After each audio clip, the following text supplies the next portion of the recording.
Kilalanin natin ang kusing hero ng Caloocan na pinaglaban ang kanyang fried chicken recipe.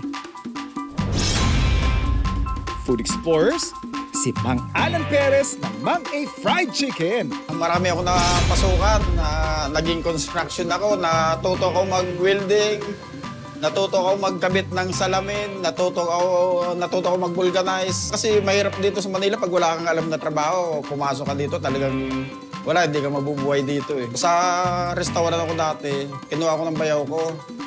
Nag-focus ako doon sa fried chicken. Sabi ko talagang malaking potential eh. Pag may umorder sa amin na customer, yung mga bisita nila, kinukuha yung number namin. Ito pa yung proseso namin ng pagkuha ng manok, pagluto ng manok. Pinapakuluan muna namin dito sa kaldero. Yung pinaka-timpla po nito, andi dito na sa kaldero. Minsan nakakaubos din kami ng 5 kaldero na ganito sa isang araw. Kailangan munang palamigin bago i-prito. Ito na po yung proseso ng pag-prito niya.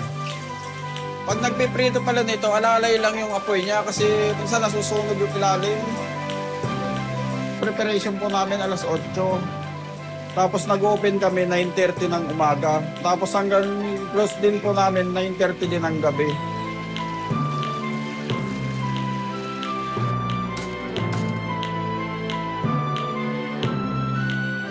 Mahilig din kasi ako pag kumakain ako sa labas. Kumbaga yung mga natitikman ko, pagdating ko sa bahay, inaaral ko.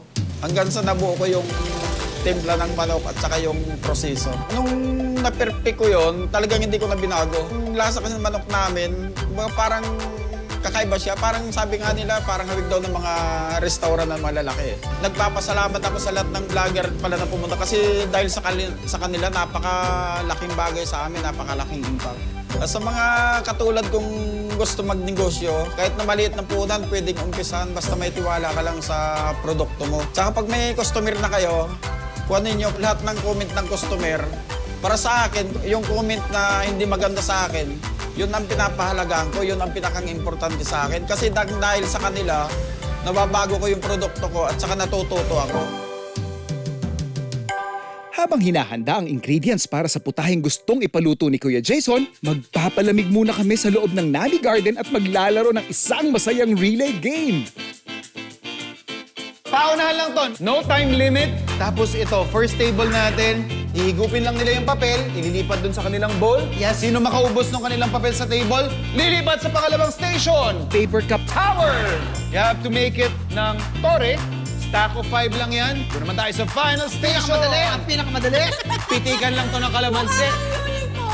Kailangan ay mapitik nila ang kalamansi na gamit ang kanilang kamay, syempre. At mapitik nila ng ganern. Ready? Chef! Go!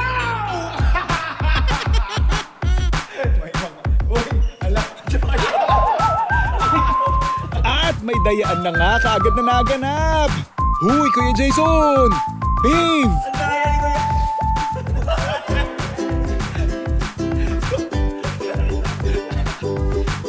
At dahil daig ng madaya ang sikap, nauna na nga sa Paper Cup Tower Station si Kuya Jason. Nangunguna ang matanda! Dinaan sa gulang! Uy! Wala na. Dinaan sa gulang, mga kapuso! Eto na! Si Hilang nasa lead! Nagkamali siya ng pila! Nagkamali! May pita! Eto na! Eto na! Si Kuya Jason, eto na! Humahabol! Ano ba yan, Hailey?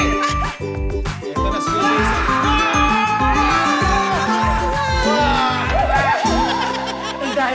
Wala. Madaya kasi todo! Wala naman! Diba?